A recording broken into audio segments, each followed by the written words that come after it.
No, I think the slowdown in economic growth in Korea is very natural. I think you can't keep growing at the rate Korea has grown. Go back to the days when 10% of exports were wigs made of human hair. So there was everything to do there. There was so much to do. There were so many opportunities, technology to borrow, markets to explore, investing in people's education. So there's an enormous burst of energy and rapid economic growth for a few decades. But that's bound to slow down. There are none of those kind of low-hanging fruit left.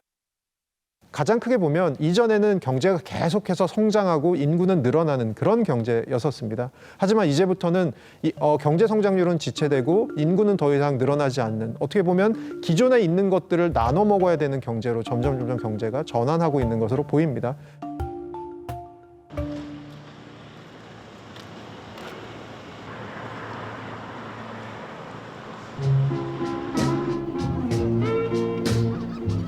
여기는 옛날에 조선방직 자리라 가지고 굉장히 유명했습니다.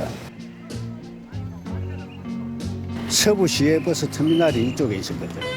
부산 사람들 결혼식 한다 이러면 객지에서 이제 그 터미널이 여기 있으니까.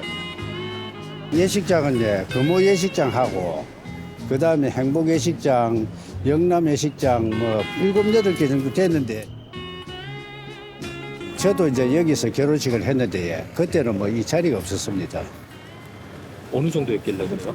자리가 미리 예약 안 하면은 진짜 그 결혼식 못할 정도로.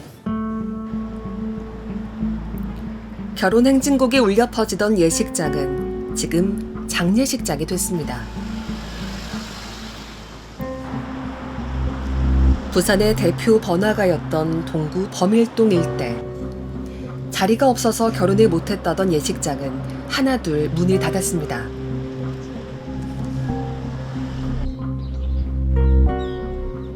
사람들이 떠나간 자리엔 빈집이 남습니다.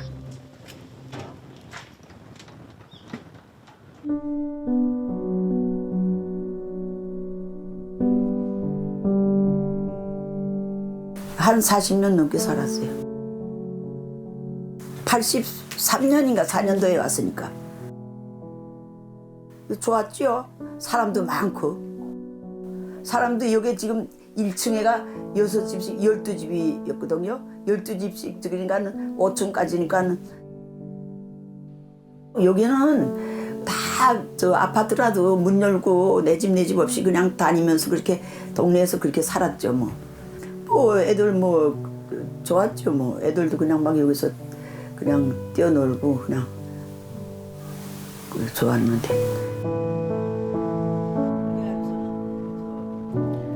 할머니는 이웃이 모두 떠난 아파트에서 혼자 삽니다.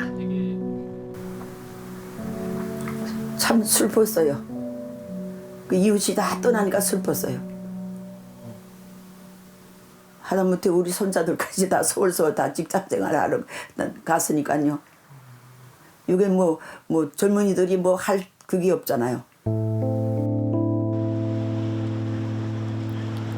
부산은 전국의 특광역시 중에서 빈집이 가장 많은 도시입니다. 1990년대 388만 명에 달하던 인구는 지속적인 감소세 속에 지난해 330만 명까지 줄어들었습니다.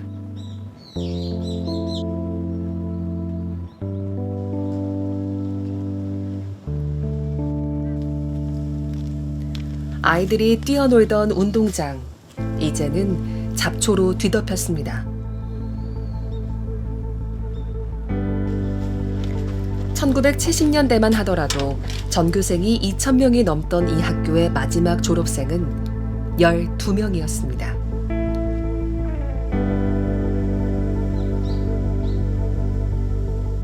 너무 조용하고 너무 살기가 좀 그래요. 어른들이 있으니까. 사람 사는 것지가 않네. 동네가 너무 조용해요. 인구가 없어지고 하니까 다 떠나고. 지금 있어봤자 우리가 지금 제일 어정에 나이가 작은 편이라 다 75세, 80, 85세 이래 어른들만 있으니까. 그리고 할아버지, 할머니 다 혼자 사시는 분이라. 지금 사람들이 떠나가며 생긴 빈집은 지역사회의 힘만으론 풀 수 없는 문제가 됐습니다. 계단이 엄청 가파르네요. 물이 고이가 내려가는 데가 무슨 하고 그건 어디서 물이 나옵니까? 저 봐봐라. 집이 천장이 떨어졌다. 다 무너진 거야. 저기 떨어져가고 침대인데 여기까지 들어오는 기라. 내가 우리 집에 똥내 난다. 똥내 나는 뭔 똥내 나노. 물이 고여서 나는 물이 나가는 데가 무수해.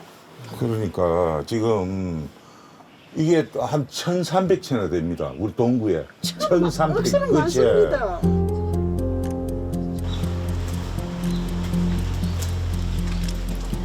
고도 성장기 대한민국 경제를 이끈 우리나라 제2의 도시 부산의 현 주소입니다. 노인과 바다다 뭐 이런 표현을 쓰지만도 뭐 그런 이야기를 들을 때는 지자체장으로서 상당히 뭐 좀 마음이 불편합니다만은 또 반대로 뭐 위기는 또 기회라고 하지 않습니까? 저희들이 할 수 있는 범위 안에서 저희들이 생활 인구라든가 정주 인구를 늘리기 위한 어떤 이런 쪽에서 고민을 하고 있고요.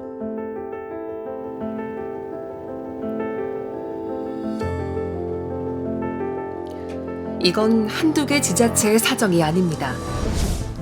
전국 228개 시군구 가운데 57%가 소멸 위험 지역으로 나타났습니다.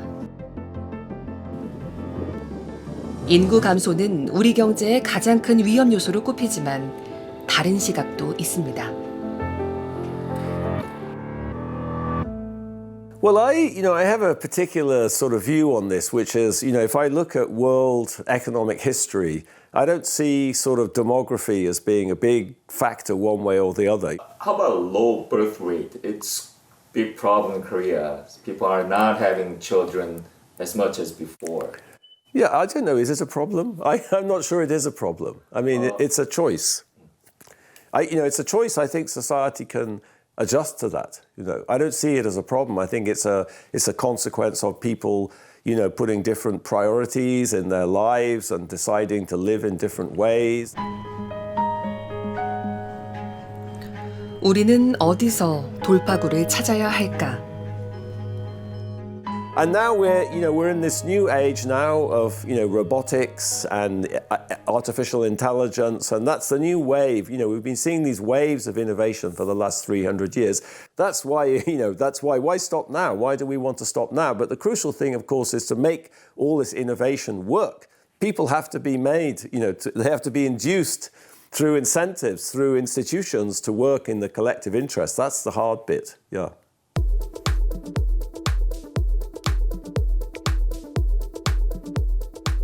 사람들이 가기 어렵지만 위험한 상황이 얼마든지 생길 수 있는 산악 환경에서의 구조자나 해변에 이런 데서의 이제 문제가 생기는 구조자를 대해서 장시간 운용할 수 있는 보행 로봇들이 돌아다니면서 어느 정도 저희 인구 감소에 대한 그런 부분들을 감당할 수 있을 거라고 생각하고 있습니다.